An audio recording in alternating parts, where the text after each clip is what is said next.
संवाद उपनिषद श्रृंखला में आज का विषय विवाह दाम्पत्य भाग 2।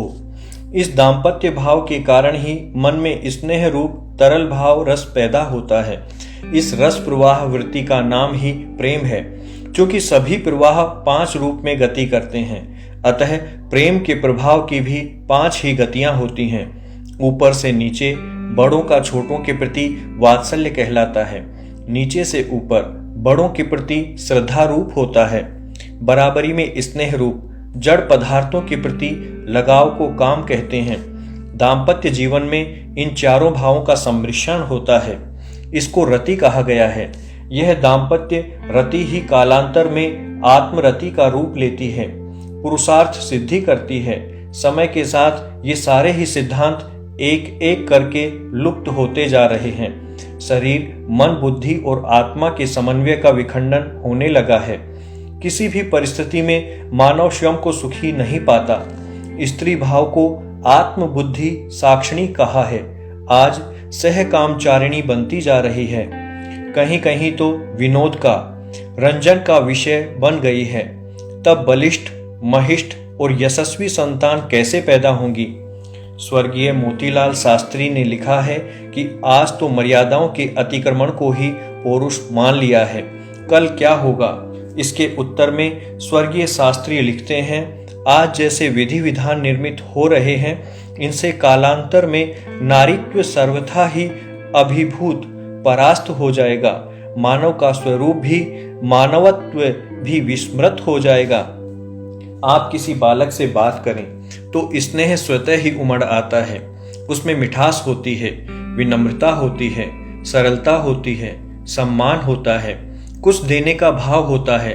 आप महापुरुषों को सदा प्रसन्न भाव में देखते हैं। वे आपसे कुछ अपेक्षा नहीं रखते, कुछ न कुछ देते ही हैं। हम भी वहां नतमस्तक होते हैं। स्नेह अपने आप में बड़ा वशीकरण मंत्र है। इससे दिलों को आसानी से जीता जा सकता है। यह विश्व मैत्री का सूत्र है। सृष्टि आनंद से ही संभव है। व्यवहार जगत में स्नेह आनंद का मूलक है, सकारात्मक भाव है। मन की निर्मलता से स्नेह पैदा होता है। निस्वार्थ भाव में स्नेह पैदा होता है। स्वार्थ जुड़ते ही वह राग या द्वेष बन जाता है। स्वार्थ के मूल में इच्छा होती है, स्नेह के मूल में इच्छा नहीं होती। हमारा मन इंद्रियों के माध्यम से ही बाह्य जगत में जुड़ा रहता है। इन्हीं के माध्यम से रस, रंग, रूप, गंध और स्पर्श का अनुभव करता है, भोग करता है। ये अनुभव स्पंदन के माध्यम से होते हैं। ये स्पंदन ही मन की चंचलता का कारण भी बनते हैं। जब इन अनुभवों के साथ इच्छा का जुड़ाव होता है तो ये भाव में परिणत हो जाते हैं। जब विषय प्रियता का होता है, अनुकूल होता है, तो उसके साथ जुड़ने की इच्छा होती है। व्यक्ति के भाव में आसक्ति का उदय होता है। मन में विषय के प्रति राग पैदा होता है। इसके विपरीत जब विषय प्रतिकूल दिखाई पड़ता है तो व्यक्ति उससे दूर भागना चाहता है। मन में विमुखता का भाव पैदा होता है। इच्छा ही द्वेष को जन्म देती है। ये आकर्षण और विमुखता ही इच्छा के मेल से राग द्वेष के रूप में परिलक्षित होते हैं। मूल दोनों का एक ही है, इच्छा। स्नेह संवेदनशील होता है, त्याग के भाव से परिपूर्ण होता है और इसमें सदा कुछ देने की इच्छा बनी रहती है। लेना कुछ नहीं चाहता। राग जहां मन का भाव है, स्नेह आत्मा का गुण है। सृष्टि के प्रति लगाव का, सृष्टि के विस्तार और एकात्म भाव का गुण है। स्नेह में सबसे बड़ी विशेषता यह है कि सामने वाले को अपने जैसा ही मानकर व्यवहार किया जाता है, जिसके बिना सम्मान और त्याग संभव नहीं होता। स्नेह के साथ आत्म सुख की अनुभूति होती है। स्नेहिल व्यक्ति का सामाजिक स्थान भी बड़ा होता है। लोग संकट आने पर अथवा कष्ट के क्षणों में उसके पास ही आते हैं, उससे ही संवेदनशीलता की अपेक्षा रखते हैं। स्नेह बांटने से घटता नहीं है, बढ़ता ही है। सबको आनंद देने वाला होता है। स्नेहिल व्यक्ति भीतर स्थित आत्मा की अनुभूति भी करता है। द्वेष और घृणा व्यक्ति को बाह्य जगत और स्थूल दृष्टि से बांधे रखते हैं। स्नेह न तो बांधता है और न ही अवरोधक है। व्यक्ति को हर प्राणी में अपनी जैसी आत्मा का आभास होता रहता है। उसे सब अपने जैसे दिखाई पड़ते हैं।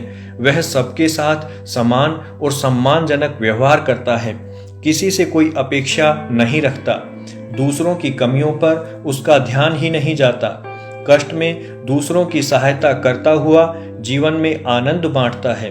उसकी विनम्रता बनी रहती है।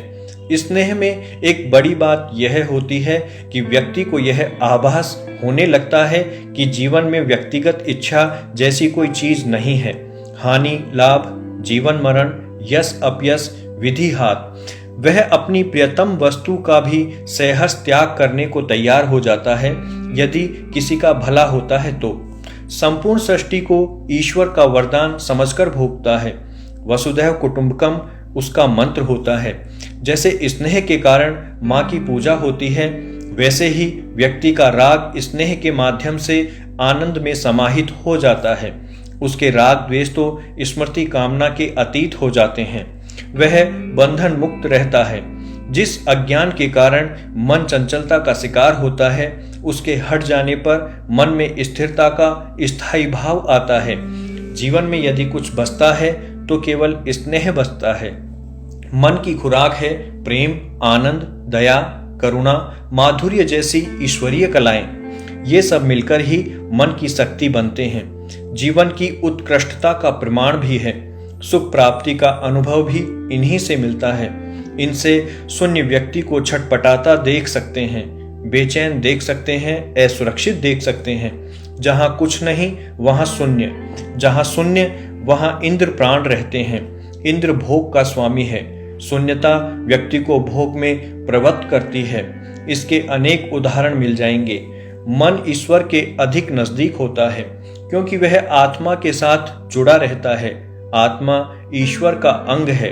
मन भी ईश्वर का ही अंग है, जो त्रिगुण के आवरण से भाषित अलग प्रकार का होता है। मन सदा प्राण और वाक के साथ रहता है। प्राण क्रियामूलक होते हैं, वाक इसकी अभिव्यक्ति कही जा सकती है, स्वरूप है। इच्छा मन का बीज है, मन में उठती है। कोई नहीं जानता कि मन में कब कौन सी इच्छा उठेगी। आत्मा का स्वरूप, संस्कार, आवरण आदि ही तय करते हैं कि इच्छा कौन सी पैदा होगी। कर्मफल और पुनर्जन्म के रिश्ते, लेन देन आदि तय करते हैं कि किसको देखकर कौन प्रसन्न होगा या मारने को दौड़ेगा। अचानक हुई मुलाकात वर्षों लंबी मित्रता में बदल जाती है। एक ही घर में जन्मे व्यक्ति वर्षों बात नहीं करते। यही इच्छा का स्वरूप है। मन इच्छित वस्तु को ही पाना चाहता है। सारे प्रयास मन की इच्छाओं को पूरा करने के लिए ही किए जाते हैं। आज जबकि देश स्वतंत्र है, फिर भी हर व्यक्ति नौकर होना चाहता है, दूसरे के अधीन रहकर जीना चाहता है। स्वतंत्रता की यह कैसी इच्छा का प्रमाण है।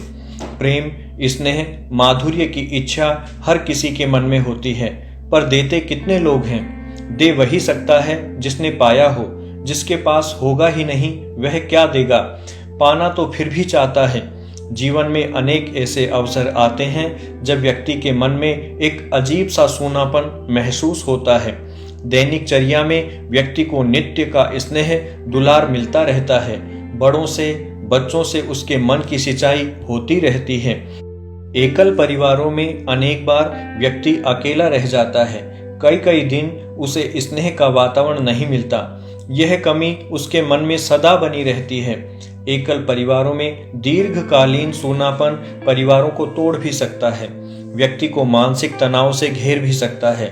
नारी मन इससे ज्यादा और जल्दी विचलित होता है, क्योंकि वह तो इसी के सहारे जीना चाहती है।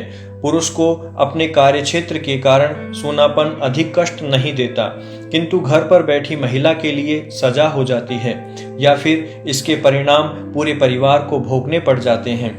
लड़की के प्रशिक्षण में बड़ों के प्रति श्रद्धा, छोटों के प्रति वात्सल्य स्वतः ही जुड़ जाता है। सहेलियों का साथ, उनका आत्मिक भाव स्नेह का बंधन होता है।